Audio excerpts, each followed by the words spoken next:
यानंतर बातमी ती गडचिरोलीमधून। गडचिरोलीच्या चारमोशी तालुक्यात प्रस्तावित एमआयडीसी रद्द करण्याच्या मागणीसाठी हजारो शेतकरी आपल्या कुटुंबियांसह गडचिरोली जिल्हाधिकारी कार्यालयावर धडकले। बैलगाड्या, ट्रॅक्टर तसंच पायी मोर्चाच्या माध्यमातून आलेल्या शेतकऱ्यांनी जिल्हाधिकारी कार्यालयासमोर ठिय्या मांडला। एमआयडीसीसाठी सुपीक शेतजमीन संपादित करण्यास विरोध करत शेतकऱ्यांनी सरकारविरोधात जोरदार घोषणाबाजी केली।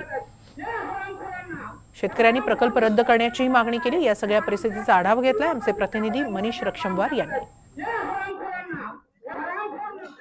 गडचिरोली जिल्ह्यामधील काही तालुक्यातील काही गावांमध्ये शेती अधिग्रहणाकरता एक नवे आंदोलन चालू करण्यात आलेलं आहे। गडचिरोली जिल्ह्यातील जिल्हाधिकारी ऑफिस समोर आपण बघू शकता, या ठिकाणी हजारोच्या संख्येने शेतकरी जमा झालेले आहे आणि या ठिकाणी ठिय्या आंदोलन सुरू करण्यात आलेलं आहे।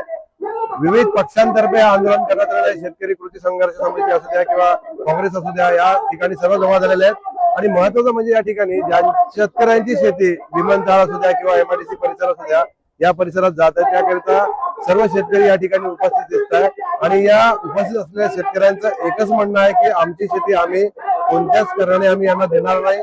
नोकरीचं तुम्ही आश्वासन जरी देत असाल तरी आम्ही देणार नाही, अशा पद्धतीने या ठिकाणी ठिय्या आंदोलन करण्यात आलेलं आहे। आणि आजूबाजूच्या गावातील शेतकरी बांधव, शेतकरी भगिनी या ठिकाणी बसलेले दिसत आहे। आपण बघू शकता या ठिय्या आंदोलनाला हजारोच्या संख्येने जनसमुदाय आलेला आहे आणि सकाळपासूनच या ठिकाणी हे आंदोलनकर्ते बसलेले आहेत। काही नेते सुद्धा या ठिकाणी आहेत, त्यांचे संघर्ष समितीचे नेते असू द्या किंवा काँग्रेसचे काही नेते सुद्धा या ठिकाणी आलेले आहेत आणि सर्वांनी एकत्र येऊन या ठिकाणी एक ठिय्या आंदोलन सुरू केलेलं आहे। महत्वाचा विषय म्हणजे या ठिकाणी त्यांचं म्हणणं असं आहे की नोकरीकरिता जरी आश्वासन जरी दिले असेल तरी आम्ही सुपीक जमीन त्यांना देणार नाही। एनटीव्ही मराठी करता मनीष रक्षमवार, गडचिरोली।